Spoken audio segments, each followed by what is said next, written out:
Pero bago tayo magpatuloy ay pakilike ang ating video. Ganun din ang subscribe button, pati na rin ang bell icon para lagi kayong updated sa mga parating ko pang mga uploads.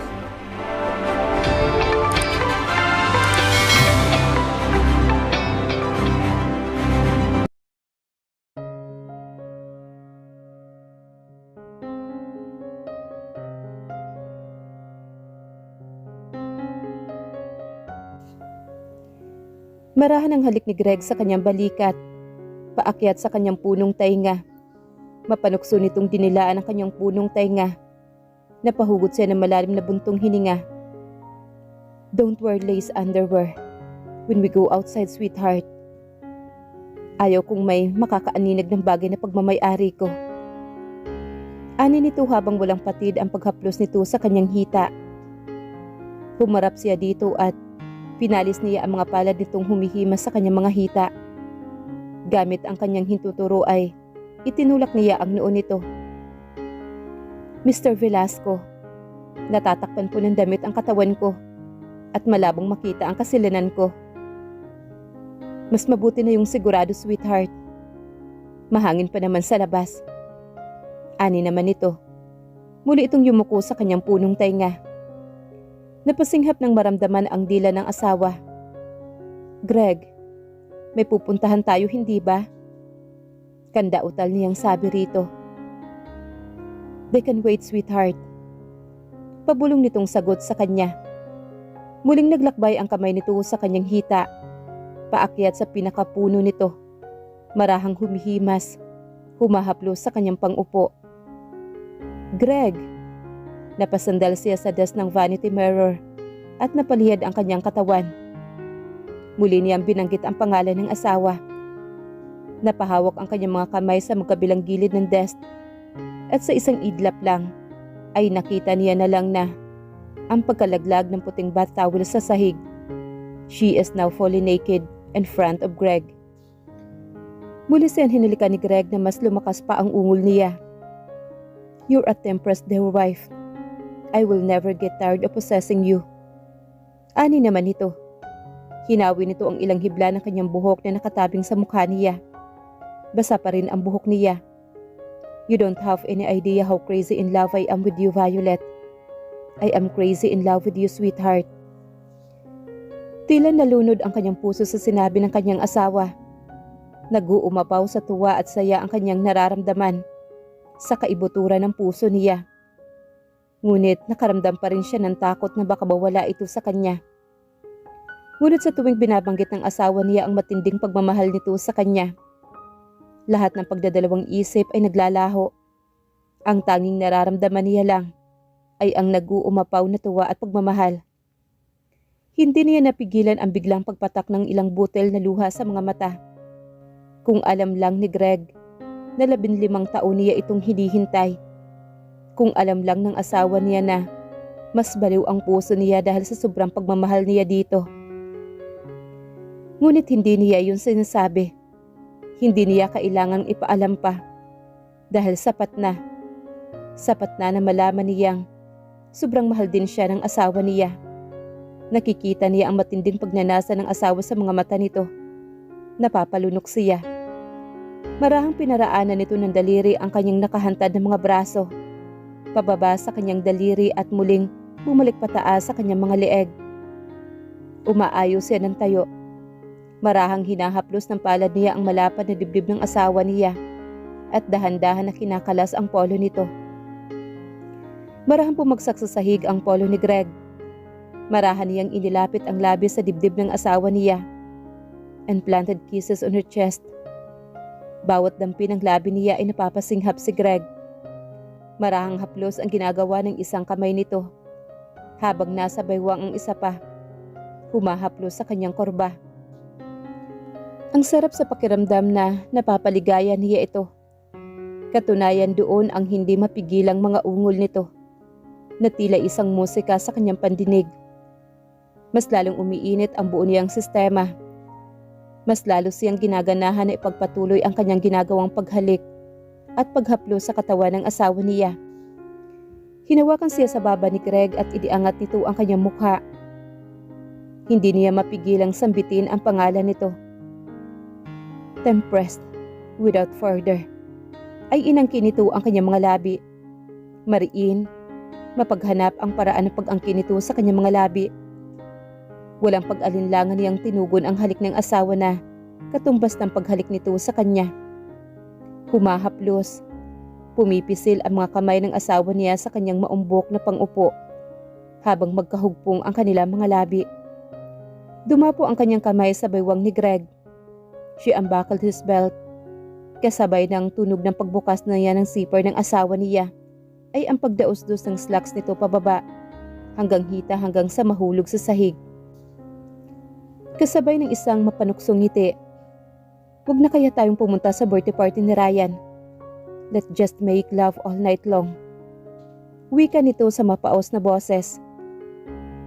Umiling siya kasabay ng pag-init ng kanyang buong mukha. No, we should attend. Naghihintay sila sa'yo. Napangiti ito kasabay ng isang malalim na paghinga. Let's make it quick then. Ani nito sa paos na boses. Kasabay ng muling paghalik nito sa kanyang mga labi. Bumaba ang halik nito sa kanyang panga. Pababa sa kanyang leeg. Muli siyang napaliyad. At muling napahawak ang mga kamay sa magkabilang gilid ng vanity mirror desk. Yakap siya ng asawa niya at tinahaplos nito ang kanyang buhok habang nananatiling magkahugpong ang kanilang kasilanan at nanatili siyang nakaupo sa vanity desk. Pinahiga niya ang ulo sa dibdib ng asawa habang panay ang malalim na paghinga. Tired? Not really. Aniya at bahagyang nagpakawala na mahinghing tawa. We're sweating, Greg. Yeah, he also chuckled. You became wild. It's your fault. Napangisi naman si Greg. Tinanggal nito ang mga brasong nakayapo sa kanyang baywang at muling itinaas ang palad. Saka hinawakan ang mukha niya. And I like it, sweetheart. You made me crazy over you even more, Violet. Ani nito sabay haplos ng kanyang mukha. She lifted her hands and placed them at the back of Greg's palm na nasa kanyang magkabilang pisngi. Muli niyang pinagdikit ang kanilang mga noo. Tama niya ang mainit na hininga ni Greg na tumatama sa mukha niya. Mariin niya itong hinalikan. Timpress. Anas naman ang asawa niya. Pagkatapos nitong alisin ang halik sa kanya, manhinhin siyang natawa. Bigla niyang naitulak ang asawa sa balikat nang maalala ang malakas nilang mga halinghing at ang nagbagsakan ng mga gamit sa sahig. Greg, hindi kaya tayo narinig sa labas? Aniya sa nanlalaking mga mata.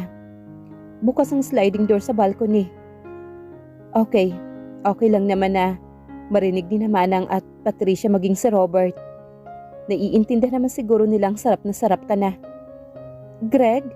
Nanlaki ang kanyang mga mata at tinampal niya ito sa balikat. Di ka na makakaulit. Muling natawa naman si Greg. Muli siya nitong niyakap kasabay ng pag-alog ng balikat nito.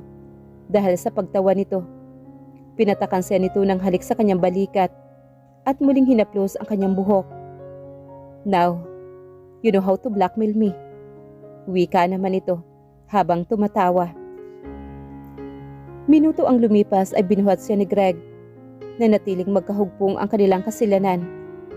Nakayakap siya sa leeg nito at nakasubsob ang mukha sa balikat habang nasa yakap ang isang braso nito sa kanyang baywang at nakaalalay ang isa pa sa kanyang pangupo at nanatiling nakabalingkis ang kanyang mga binti sa baywang nito. Buhat siya nito papunta sa bathroom. Let's take bath together. Ani nito sabay bukas ng shower. Put me down, Greg. Ani naman niya rito. Ngunit pinasingkitan lamang siya nito ng mga mata at umiiling. Why? Takang tanong naman niya. Should I make love to you again para matawag mo akong sweetheart? Napakurap siya ng mga mata habang nanatiling nakayapos ang braso sa leeg ni Greg. Marahan niyang nilapit ang bibig sa punong tainga ng asawa niya. Put me down, sweetheart. Muli niyang iniangat ang mukha saka tumitig sa asawa niya. Napaungol siya habang hinihila ang sarili. Binababoy mo ako at the same time, sweetheart. Saka siya nito hinalikan sa mga labi. Ang kaninang mga pag-alinlangan at pangamba na nararamdaman ay tuluyang nawaglit sa isipan niya. Being with Greg, walang space para matakot. Being with Greg, walang space para pagdudahan niya ito. Ang tanging nararamdaman niya lang habang kasama niya si Greg ay walang iba kundi puno ng kasiyahan. Nag-uumapaw na kaligayahan ang tangi niyang nararamdaman sa kaibuturan ng puso niya. Pareho silang nakahubad sa ilalim ng rumaragasang tubig ng shower. Naliligo ang isa't isa at nagdampi sa katawan ng isa't isa. Tumigil ka nga, Grego. Winawak niya ang kamay nito na humihima sa kanyang kasilanan. Why? I'm just helping you. Para matapos na tayo. Ani nito kasabay ng malutong na halakhak. No, you are not helping. Aniya sabay waksi naman ang kamay nitong nasa dibdib niya. You're seducing me again. Ani niya sabay irap dito. Malakas at malutong na halakhak ng asawa niya ang lumukob sa loob ng banyo. This is the life she has been waiting for. She's been dreaming of. And she can say that the long wait is worth it.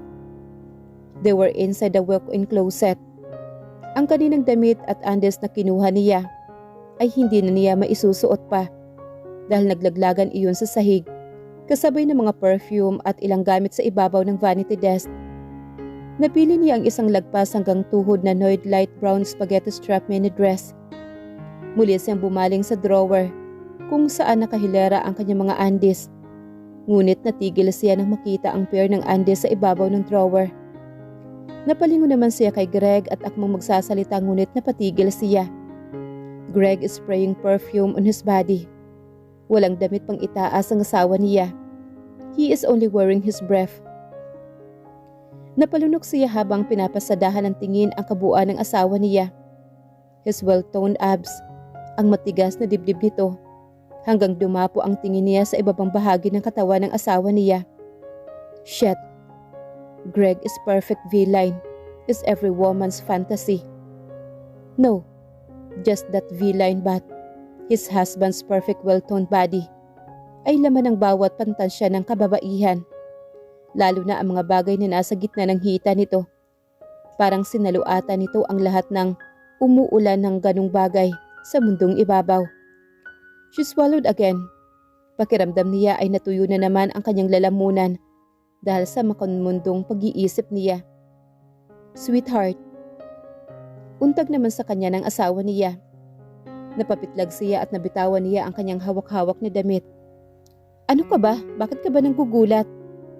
Inis niyang tanong, sabay pulot ng damit na nahulog sa sahig. Your eye fantasized me. No, I'm not. You did, sweetheart. Sabi ng hindi eh. You are imagining something. Depensa niya sa sarili. Para siyang isang magnanakaw na nahuli sa aktong pagnanakaw. Ngunit pilit na tumatanggi. Natawa naman si Greg at niyakap siya nito. Stop denying it. I saw it clear with my own eyes. Sa kasiyan nito pinataka ng halik sa kanyang nakahantad na balikat. Tinulak niya ito bago mapunta sa kung saan-saan na naman ang mga yakap at halik nito sa kanya. I can't blame you, my Aphrodite.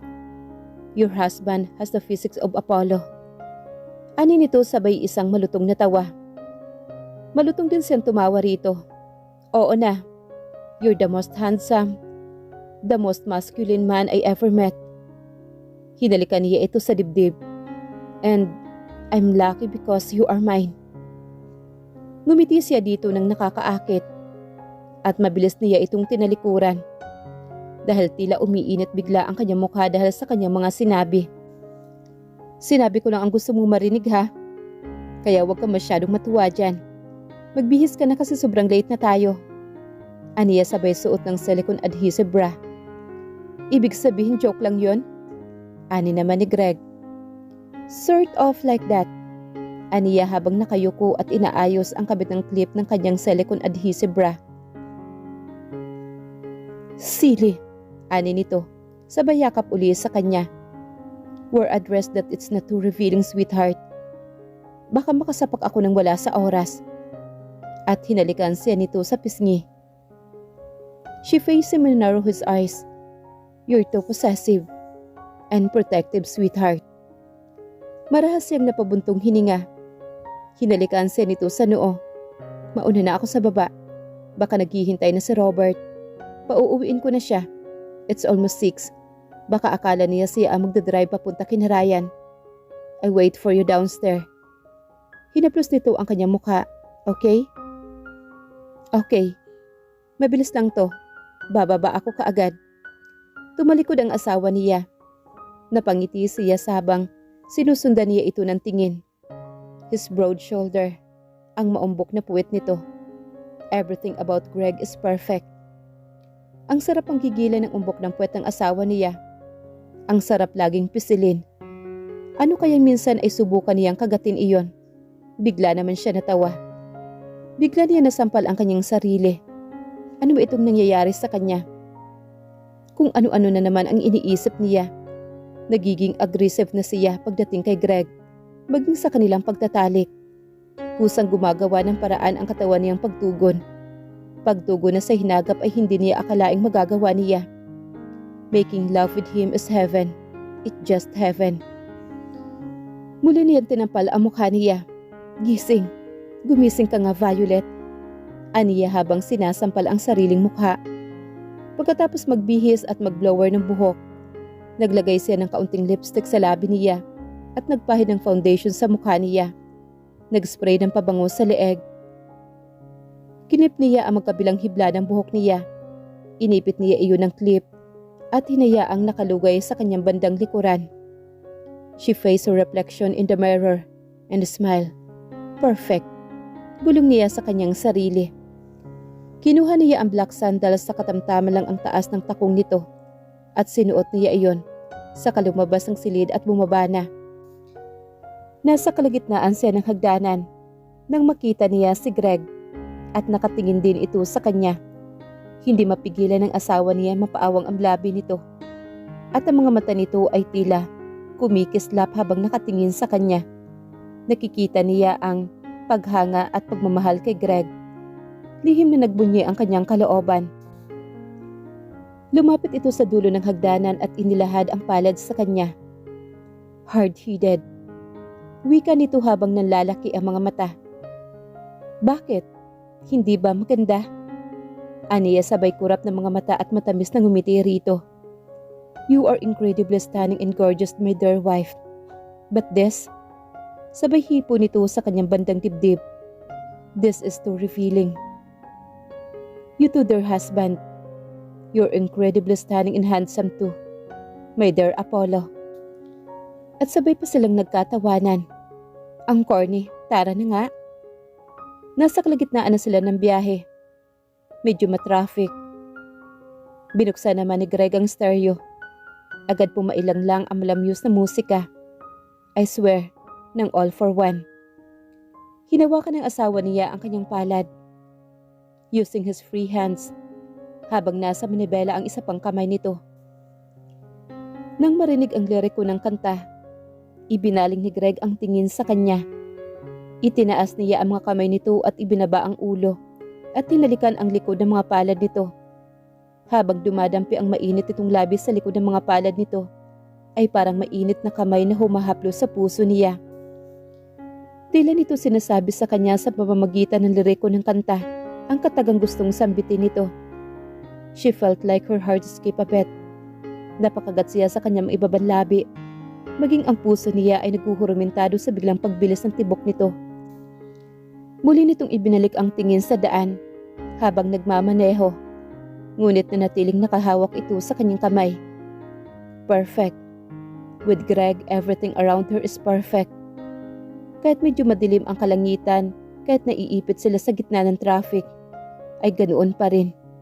Tela perpekto iyon sa kanyang pakiramdam. Pasado 6:00 nang marating nila ang subdivision na tinitirhan ni Ryan. Nasa labas sila ng gate ay nakikita niya ang mga nakahilarang sasakyan.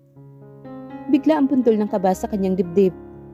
Ano ang mangyayari kung makaharap niya dito ngayon si Sandra? Napabuntong hininga siya. Sweetheart? Napalingon siya sa bandang pintuan ng sasakyan. Nakabukas na iyon at nakalahad na ang palad ni Greg. Napabuntong hininga siya. Relax. Wika ni Greg. Inalalayan siya nito pagbaba ng sasakyan. Nang tuluyan siyang makababa ay agad nitong pinulupot ang braso sa kanyang baywang. Just relax, sweetheart. Ani uli nito sa kanya. Masyado ba siyang obvious? O baka naman naririnig nito ang malakas na tibok ng puso niya dahil sa tensyon na kanyang nararamdaman. Malaki ang bahay ni Ryan, katulad ng bahay ng mga magulang ni Greg na tinitirhan nila ngayon. Malawak din ang hardin nitong bahay. Idinaos ang kasiyahan sa likod bahay.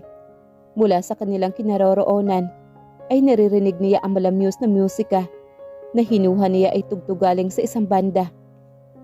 Dude, it was Ryan. Happy birthday, dude. Bati ng asawa niya. He left his right hand at kinamayan nito si Ryan. They shake hands. Napatingin sa gawa niya si Ryan. Tingin na tila inaarok nito ang pagkatao niya. Hi, Violet. Bati nito sa kanya. Ngunit hindi niya mahagilap ang sinseridad sa boses nito. Ewan ba niya kung guni-guni lang niya iyon o dala lang na matinding kaba niya. Happy birthday, Ryan. Ngunit hindi man lang ito ngumiti o nagpasalamat man lang sa pagbati niya. Kay Greg ito bumaling. Halika na. Kanina ka pa namin hinihintay. Sa halip ay tugon ni Ryan sa kay Greg na nakatuon lang ang atensyon nito. Sige, susunod kami. Sagot naman ni Greg. Nagpatiuna naman si Ryan. Humarap sa kanya ang asawa niya at tinawakan siya nito sa magkabilang balikat at pinaharap siya nito. Sweetheart, tell me if you don't feel comfortable. We don't need to join them. We can just go home and so you can rest. No, sweetheart, I'm okay.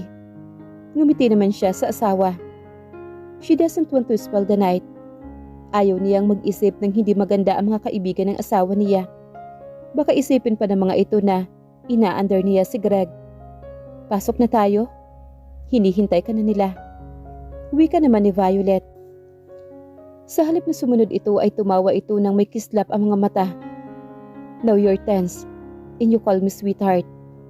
Should I make you tense always or make love to you so I can always hear you calling me sweetheart? Nakangiti siya at nakagat ang ibabang labi niya habang nakatitig sa asawa. Nakikita niya ang kislap sa mga mata nito.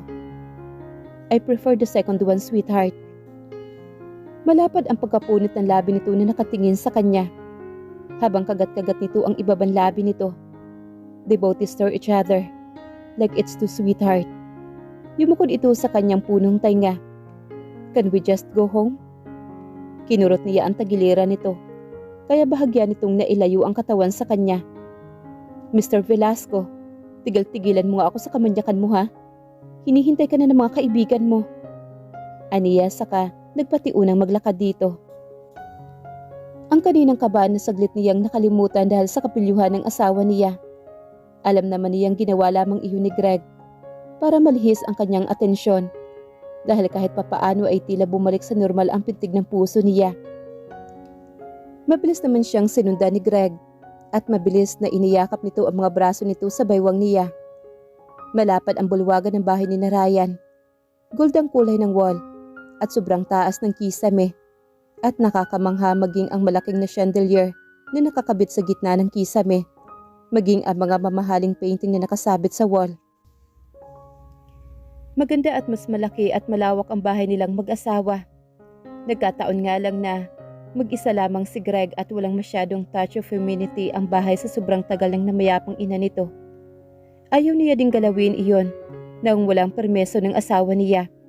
Who knows, he might preserve the memory of his late mother. We can change the interior design of our house if you like. Ani nito habang nakatitig sa kanya. Tila nito nababasa ang nasa isip niya. Napangiti naman siya. Talaga? Yeah. It's been a long time since Mom's passed away. Maybe it's about time to change it. Ani nito habang nakayuko itong nakatitig sa mukha niya. Salamat. Aniya sabay yakap ng mga braso sa baywang ng asawa niya. Anything for you, sweetheart. Kahit buong bahay ay iparenovate natin kung gusto mo. Bumaba ang ulo nito at hinalikan siya. "I'm quite hungry. Inubos mo ata ang lakas ko kanina." Kapagkuhan ay wika nito. Nagpalingalinga siya sa paligid. "Ang bibig mo." Sabay takip ng bibig nito. "Nagsisimula na naman yung bibig mo, Grego." Aniya sabay irap dito. Tumawa naman si Greg at ginagap nito ang palad niya. Pinagsalikop nito ang mga daliri nila. Binigtas nila ang daan papunta sa likod bahay kung saan ginaganap ang kasiyahan. Nang binuksan naman ni Greg ang pintuan, agad bumulaga sa kanila ang malawak na pool. Sa kanang bahagi niyon ay naroon ang banda na tumutugtog. Mga mesa na nababalutan na puting tela. Mga tao na kanya-kanya ang kumpulan. Mga waiter na parot parito. May mga nakatayo habang hawak-hawak ang kani-kanilang kupeta na may laman ng wine habang nakikipagkwentuhan. Merong mga magkapareha na sumasayaw sa saliw ng malamyos na tugtugin ng musika. "Greg!" Kaway ng isang babae sa asawa niya. Balingkinitan ang babae. Nakasuot ito ng pulang mini dress at naka-black estiletto. "Felicity, it's nice seeing you here." Agad nabati naman dito ni Greg. Tumawa naman ang babaeng si Felicity. "I'm with Randolph. Kanina ka pa namin hinihintay." "Sorry, we're late." "Ano pa kasi?" Pinasal niya ang kamay ng asawa. Napalingon ito sa kanya at pilyong ngumiti ito. She gave him a warning look. Kahit kailan talaga walang preno ang bibig ng damuhan niyang asawa. "Na-traffic kasi kami." Ani uli nito sabay iling na tumingin sa kanya na may pilyong ngiti sa mga labi. Sumunod sila kay Felicity. Hinatak naman siya ni Greg sa baywang. Napasandal siya sa malapad na dibdib ng asawa niya. "Advance mo mag-isip." Bulong naman ito sa kanya. Kasabay ng pagsinghot nito sa kanyang leeg. Bahagya siyang napapitlag nang maramdaman ang labi nitong dumadampi sa kanyang punong tainga. She takes a deep breath. Sino ba naman ang hindi advance mag-isip kung walang preno ang bibig nitong magsalita? Hindi tuloy maiwasan na pinangungunahan niya ito lagi. Napaigtag siya nang maramdaman ang mainit na labi nito sa kanyang punong tainga. Napapikit siya at napailing dahil kahit na maraming tao ay napaka-clingy pa rin ito. Nakakailang. Ngunit wala siya magagawa kundi magpatianod na lamang dahil hindi rin naman niya ito mapipigilan. "Violet." Napalingon siya sa pinagalingan ng boses. Si Attorney Randolph Vasquez. "Attorney Vasquez." Ngumiti siya, hinarap ito at bumitaw sa kamay ni Greg. "Magandang gabi, Aniya." "Good evening to Violet." They were shake hands. Agad siyang napabitaw ng hilahin ni Greg ang kamay niya mula sa pakikipagkamay kay Attorney Vasquez. Natawa ito habang napapailing. Possessive? Mahinang bulong nito. Lumihis sa kabilang bahagi ng mesa si Attorney Vasquez at giniya si Felicity sa tabi nito. Pinaghila siya ng upuan ni Greg. Kasama nila sa malaking pabilog na mesa si Attorney Vasquez at si Felicity. Akmang uupo ang asawa niya na may mga iilang lalaki na lumapit dito. Lahat nakasuot ng casual attire. Matitipuno at halatang may kaya sa buhay. Nakikipagkamay ang mga ito kay Greg at nagtapikan ang mga ito ng balikat. Nag-uusap ang asawa niya at ang ilang lalaki na lumapit dito. She just slightly heard their conversation, ngunit wala doon ang kanyang atensyon. One person caught her attention. Nakaupo ito mag-isa sa isang bilog na mesa at panay ang sulyap nito sa kanya. Tila nito sinisino ang pagkatao niya. Tumayo ito at lumapit sa kanila. "Greg," tawag nito sa pangalan ng asawa niya. Kasing tangkad ito ni Greg. Nakasuot ito ng brown long sleeve polo and black pants. Habang may bitbit itong kupeta ng wine. Natigil siya sa akmang pag-upo. "Oh, hi Rex." Napatitig sa kanya ang lalaking si Rex. Tinitigan siya nito mula ulo hanggang paa. Mabilis na pinulupot ni Greg ang mga braso sa kanyang baywang at mariing tinitigan ang lalaki. "Lower your head, Ashol." Wika naman ni Greg. Napangisi naman si Rex at muling bumaling ang tingin nito sa kanya. "Hi, I'm Rex Montalban. Sabay lahat nito ng kanang kamay. And you are? Violet. Natigil siya sa iniisip niya kung Caballero o Velasco ang gagamiting apelyido. Bahagya siyang napalingon kay Greg. Makahulugan itong tumingin sa kanya. Matiim naman ang naging titig ni Greg sa kanya. Violet. Violet Caballero. Napabuntong hininga siya bago tinanggap ang kamay ni Rex. Violet Caballero Velasco. Wika niya na tila kahirap sambitin ang apelyido ng asawa niya. Muli siyang lumingon sa asawa niya. Nakita niya kung paano kumislap ang mga mata nito. Nakahinga naman na maluwag si Greg. Narinig mo ba iyon, Rex? Akin siya. Kaya tanggalin mo ang kamay mo sa mga kamay ng asawa ko bago ko sipain yung pagkalalaki mo.